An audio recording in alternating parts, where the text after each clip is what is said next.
അടിസ്ഥാനരഹിതമായിട്ടുള്ള ആരോപണങ്ങളാണ്, വളരെ സില്ലി ആയിട്ടുള്ള ആരോപണങ്ങളാണ്.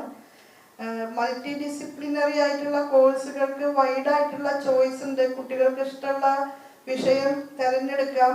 ഏത് അധ്യാപകർക്കും അത് ഓഫർ ചെയ്യാനുള്ള ഫ്രീഡമും ഈ പുതിയ UG പ്രോഗ്രാമിന്റെ ഭാഗമായിട്ടുണ്ട്.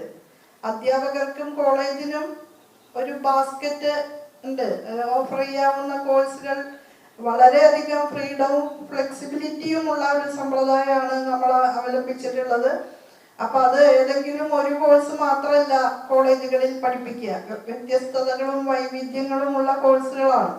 ഭൂപരിഷ്കരണമുള്ള കോഴ്സ് ഏതെങ്കിലും ഉണ്ടാകാൻ സാധ്യതയുണ്ട്. അത് കേരളത്തിന്റെ ചരിത്രത്തിൽ മാച്ചു കളയാനാകാത്ത ഒരു എപ്പിസോഡാണല്ലോ. കേരളം ഇന്ത്യയിൽ മാത്രമല്ല ലോകത്തിൽ തന്നെ പ്രശസ്തമാകുന്നതിന്റെ ഒരു കാരണം നല്ല നിലയിൽ ഭൂപരിഷ്കരണ നടപടികൾ ഏറ്റെടുക്കാൻ കഴിഞ്ഞ ഒരു സമൂഹം എന്ന നിലയിലാണ്.